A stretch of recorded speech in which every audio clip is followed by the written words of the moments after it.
Doc Rivers' Magic tenure. Doc's time in Orlando started strong, but by the end, things got ugly. He coached the Magic from 1999 through 2003, even snagging Coach of the Year in 2000. But once that final season hit, it all crumbled. They started with 1 win and 10 losses, then dropped 19 straight, tying the worst losing streak in franchise history. That's when Doc got fired, right after that 10th loss. And somehow it got worse from there. The locker room didn't just fall apart, it turned into a full-blown circus. Reports from major outlets said players flat out ignored Doc during games. They ditched play calls, tuned out his instructions, and basically ran their own show. And it wasn't just on the court. Inside practice sessions, total chaos. Details were leaking to reporters like it was a soap opera, and some players were accused of faking injuries just to sit out. That kind of stuff doesn't just happen because of bad luck. It's deeper than that. He had some rough patches with the coaching staff, young guys acting out, and coaching that couldn't reel it in. Blaming just one guy doesn't cover it. Doc lost the locker room, and that team completely fell apart. Bonzi Wells, Jailblazers era. Bonzi was right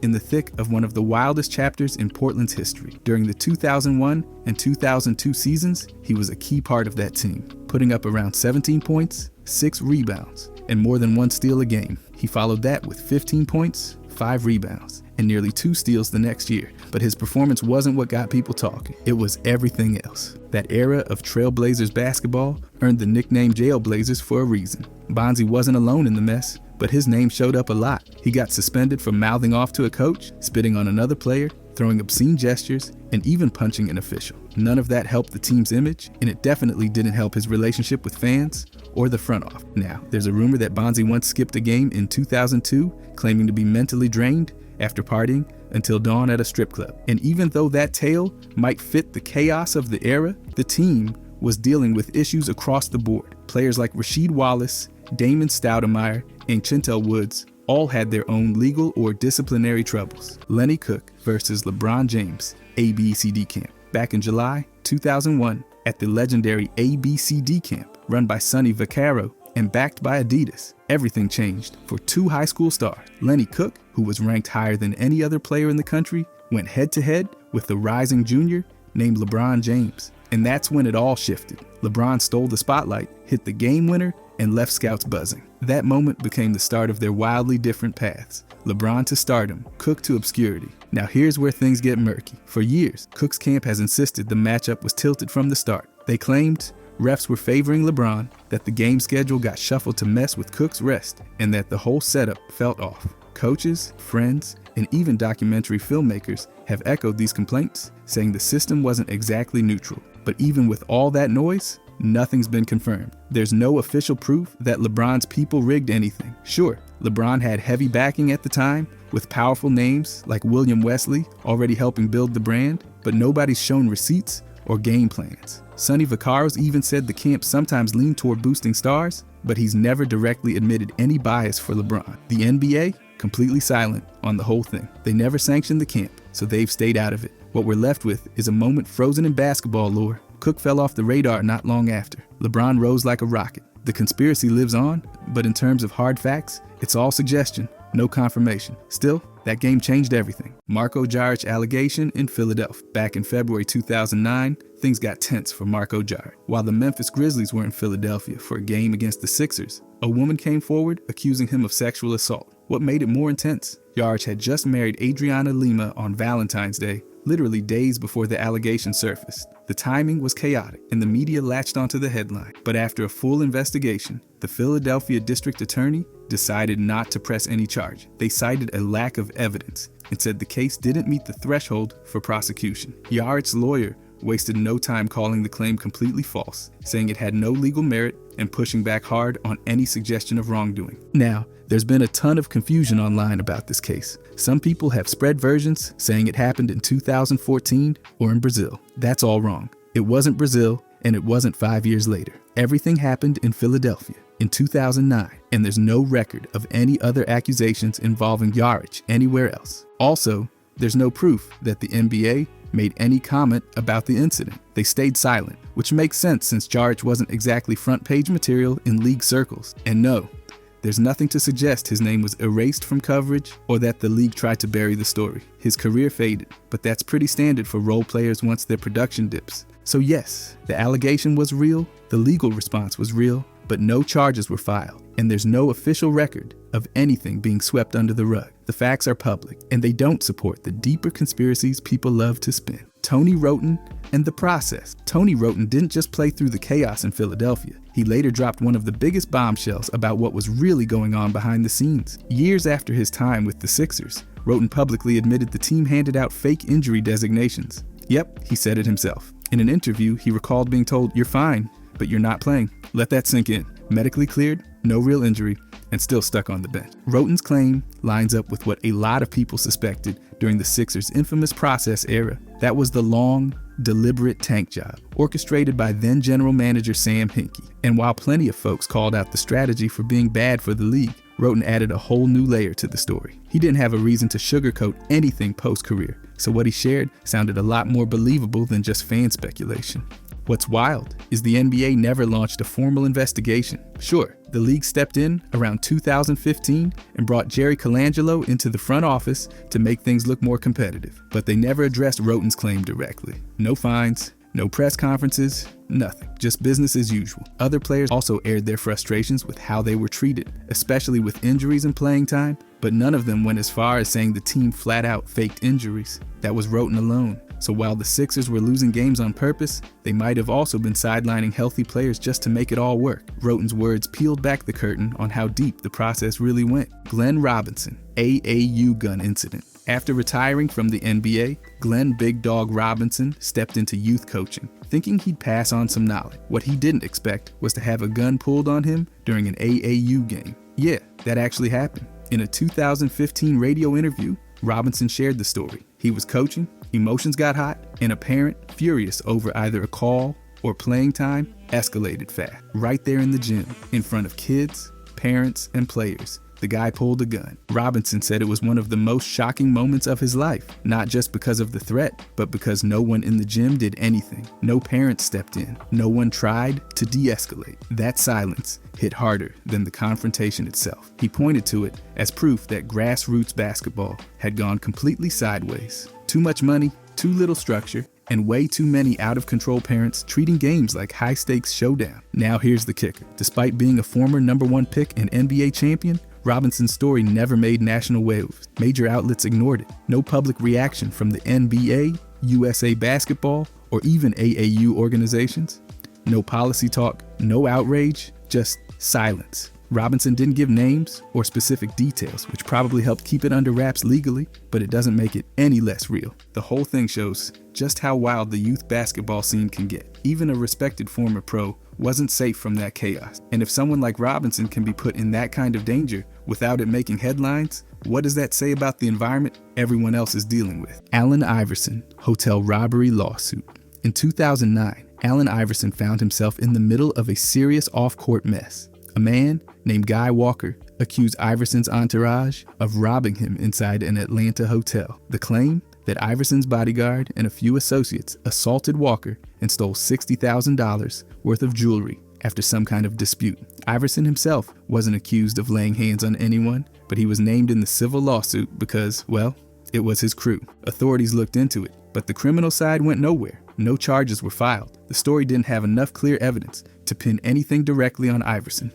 Conflicting accounts made it impossible to get a conviction, and prosecutors backed off. Still, that didn't stop the civil lawsuit. Walker pushed for damages, and eventually, the case was settled quietly out of court. No numbers released, no public details, just a legal whisper that it was over. What's wild is how little attention this story got. Iverson was bouncing around the league during that time. Brief stints with Memphis, and then back to Philly. So the media was more focused on his fading career than the legal drama. The NBA? Silent. No statements. No comments. No reaction at all. It was treated like background noise, even though it involved an alleged assault and a pile of stolen jewelry. This whole thing fits into a larger pattern of incidents around Iverson's later years. Plenty of off-court issues, very few headlines. The league stayed hands-off, and the story never exploded like you'd expect. But yeah, it happened. It just slid under the radar. Rafer Alston, triple arrest offseason. In the summer of 2007, Rafer Alston managed to pull off something almost no other active NBA starter has done. He got arrested 3 different times in just 6 weeks. First, in Houston, he was accused of assaulting a valet after an argument about his car. According to reports, it escalated to shoving, and even spitting on the guy. Not a great look. 2 weeks later, he got into a public fight outside a nightclub in Manhattan and landed in police custody again. Then in early September, he wrapped things up with a DUI arrest in Atlanta. So that's 3 different cities, 3 different charges, all while still under contract with the Houston Rockets. And what did the NBA do? Absolutely nothing. No suspension, no fine, no official statement. He went right into the 2007 to 2008 season and started in 74 games. That's right, despite all that drama, he held on to his starting spot without missing a beat. The media didn't make much of it either. A few short articles popped up, but there were no deep dives or big network debates. Most of it got treated like minor side notes. The league stayed silent, and the public moved on. Somehow, 3 arrests in one offseason just floated by. Alston's situation didn't seem to affect his career at all in the short term. He stayed in the rotation, stayed on the court, and played like nothing ever happened. It's one of those cases that shows how different the response can be when a player's name isn't dominating headlines. 3 arrests, no suspension, no noise. Just another weird chapter in NBA offseason history. New Jersey Nets draft report allegations. I will say, this one is more of a theory. During the mid-2000s through the early 2010s, the Nets front office was a total circus. The team was constantly under fire for bad drafting, leadership that couldn't hold a direction, and what insiders later described as a toxic scouting culture. Behind the scenes, former executives and scouts started whispering that not everything was above board when it came to draft decisions. One former scout even admitted that he was asked to inflate the value of certain international players. He didn't name names or say money changed hands, but said the orders came from upstairs, and the reasoning had nothing to do with talent. Some of those scouting reports allegedly written after the picks were made, just to make everything look planned. It's like editing the recipe after you already burned the cake. There's no hard proof the Nets were paying scouts under the table to fake evaluations, but that's what people started to believe. And considering how wild and unregulated international scouting was back then, it doesn't sound far-fetched. Multiple ex-general managers from around the league even hinted this kind of stuff wasn't unique to the Nets, but they were mentioned more than once for boosting fringe Euro prospects with oddly glowing reviews. Despite all the finger-pointing and anonymous quotes, the NBA never investigated, never punished anyone, and basically acted like nothing happened. The draft flops kept piling up, and the excuses came right behind them. So while no one ever proved that the Nets paid for fake scouting reports, what's out there paints a pretty messy picture. It fits right in with the rest of the team's dysfunction during those years. Michael Beasley, agent benefits lawsuit. In late 2011, Michael Beasley filed a civil lawsuit against his former agent, Joel Bell, not just for fraud, but for a deeper pattern of misconduct that stretched back to Beasley's high school and college years. According to the suit, Bell had secretly provided significant personal benefits to Beasley's mother, including housing, a car, and cash, all while Beasley was still an amateur. These weren't disclosed to Beasley when they happened. He claimed he only found out later, after turning pro, and that the whole setup was designed to lock in his future representation without his full understanding or consent. The moment he realized what had gone on behind his back, he terminated the agreement in 2008. That led to a legal battle where both sides aired out years of tension and backroom dealings. Bell's camp responded with a countersuit, and court documents revealed the scope of the early benefits and how they tied into the larger dispute. Beasley accused Bell of exploiting his family relationship for future gain, and the suit portrayed the arrangement as not just unethical, but potentially damaging to Beasley's NCAA eligibility and early career. Despite the seriousness of the allegations and the clear paper trail, the story never caught fire in the national media. It stayed tucked into legal filings and specialist coverage, mostly ignored by mainstream outlets. No official statement ever came from the NBA,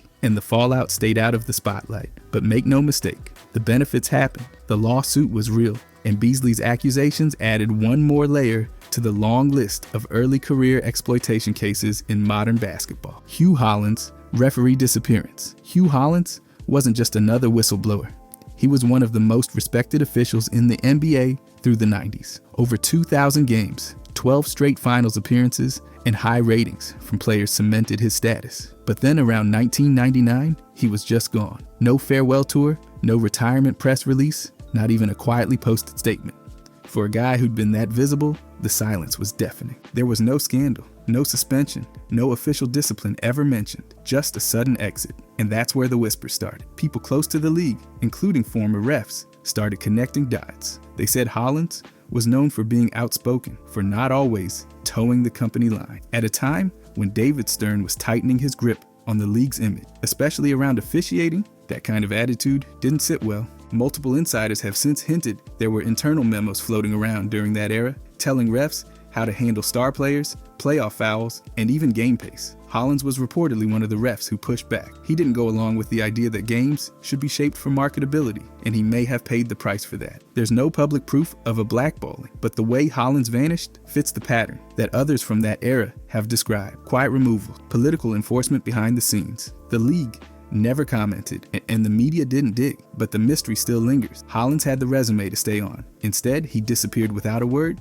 and the people who were there, they're still saying he didn't walk away by choice. Jalen Rose, suspension. On March 11, 2011, Jalen Rose crashed his Cadillac Escalade during snowy conditions in West Bloomfield Township, Michigan. Turns out, he was driving with a blood alcohol level of 0.12, well over the legal limit. He got arrested and charged with operating while intoxicated. But the real twist came after the crash. Rose didn't tell ESPN right away. He kept the arrest under wraps for weeks, and the story only came out once local Michigan outlets started picking it up. By that point, ESPN was caught off guard. They issued a quiet suspension, kept things internal, and never made a big public announcement. It was handled more like a company memo than a national headline. Rose ended up pleading guilty and was sentenced to 20 days in jail. He served 16 of those days in August that year. Despite the seriousness of the situation, the coverage stayed minimal. ESPN's on-air team didn't talk about it. The NBA had nothing to say, and the entire situation faded from the spotlight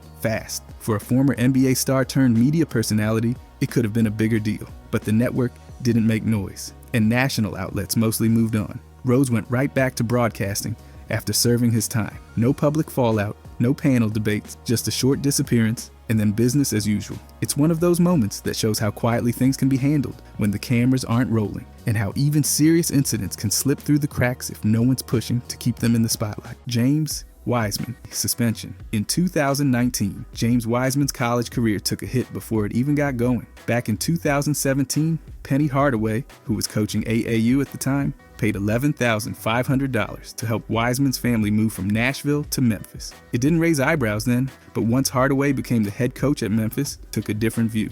Because Hardaway had donated $1 million to the university years earlier, the NCAA labeled him a booster. That meant the payment, even though it was for moving expenses, counted as an impermissible benefit. So once Wiseman hit the floor in 2019, the NCAA stepped in fast. They ruled him ineligible and tried to suspend him for the entire season. Memphis pushed back, got a court injunction, and let him play for a little while. Eventually, the NCAA won out. Wiseman was hit with a 12-game suspension and had to donate that same $11,500 to a charity of his choice. Memphis also took a slap on the wrist. 3 years of probation, a couple of vacated wins, and a small fine. No postseason ban, and Hardaway avoided personal penalties. The NBA stayed completely out of it, and the story got swept up in the usual NCAA drama about uneven enforcement. No one accused Wiseman of breaking rules on purpose, and there was no criminal side to it.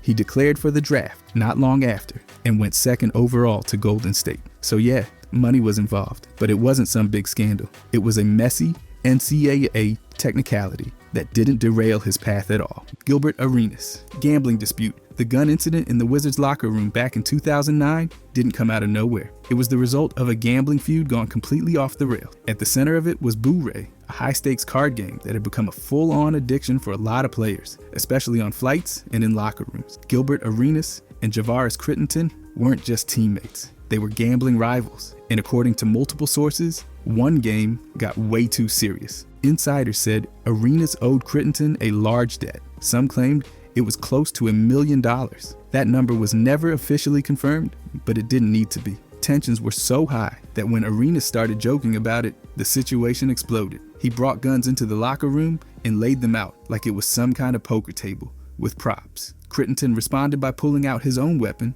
and suddenly the Wizards had an active threat situation between two of their own players. The NBA suspended both players for the rest of the season, and Arenas was hit with felony gun charges. He pleaded guilty and got probation. But the real story wasn't just the guns, it was the gambling. Arenas himself later admitted the Boo-Ray games got out of control, and that gambling was a huge part of the locker room culture. It wasn't just friendly competition, it was real money real pressure, and in this case, real consequences. The league never officially mentioned the debt or the gambling angle in their disciplinary actions, but the players knew. That card game didn't just end a friendship, it ended careers. The guns were the headline, but the gambling was the root. Mark Jackson's situation. Mark Jackson was the head coach of the Golden State Warriors from 2011 to 2014, and behind the scenes, things got seriously tense. Multiple credible insiders and top-tier journalists say Jackson made homophobic remarks toward Rick Welts, the team's president. Welts wasn't just any executive,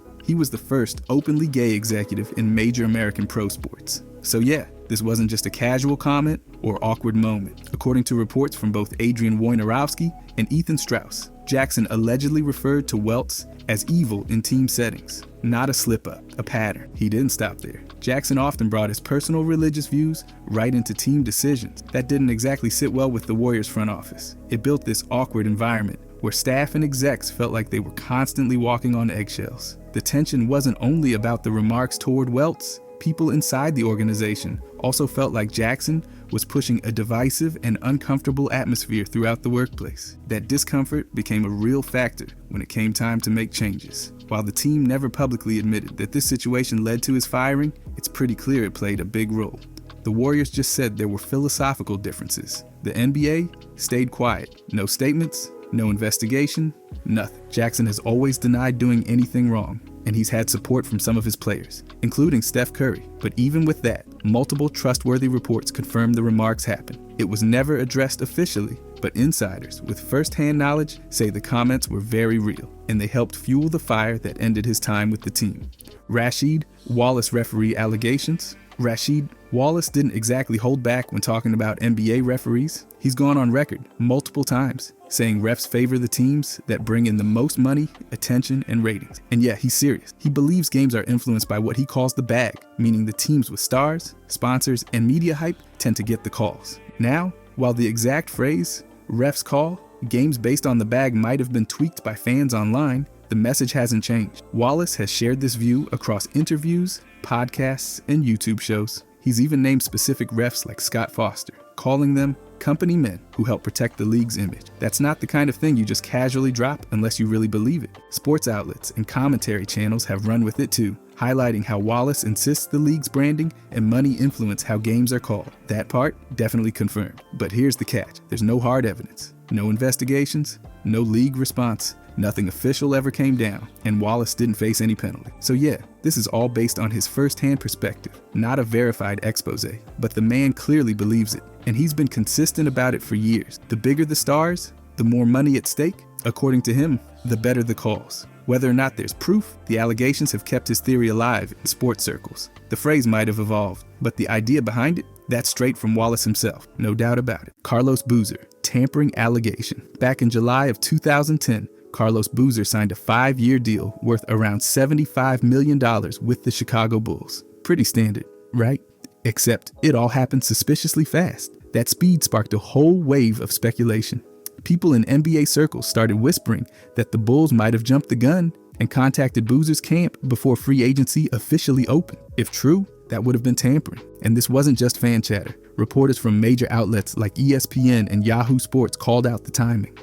Several league executives also raised eyebrows. The deal came together so quickly, it looked like there might have been some unofficial talks before July 1st, what some called backdoor discussions. That's a big no-no under league rules. But here's where it fizzles out. The NBA didn't punish the Bulls. In fact, the league didn't even launch an official investigation. The word was, there wasn't any evidence to move forward. No leaked texts, no meetings on record, no taped phone calls. So while the suspicion stuck around, nothing came from it. That left the whole thing hanging in limbo. The deal went through, the Bulls got their guy, and the NBA moved on. Boozer never confirmed anything shady, and no one in the league came out with proof. So yeah, the tampering chatter was real, and a lot of people believed it. But in the end, it stayed exactly that, talk. No fines, no suspensions, no formal ruling. Just one of those NBA mysteries that never really got solved, but never completely faded either. Michael Ray Richardson comments. In March of 2007, Michael Ray Richardson, who was coaching the Albany Patroons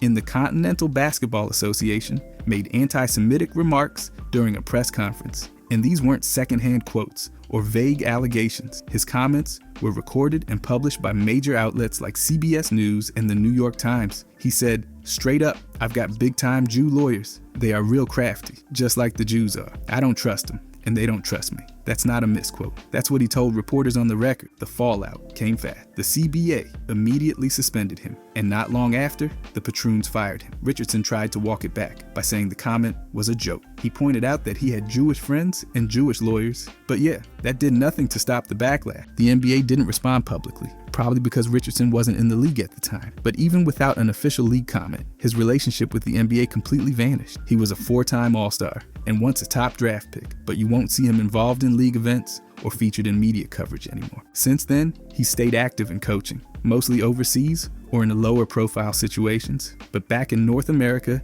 his career never bounced back in any meaningful way. So this wasn't just a moment that sparked headlines. It had real, lasting consequences. The comments were offensive, widely reported, and got him fired. And while the NBA kept its distance, Richardson's absence from its spotlight says a lot about how serious the situation was.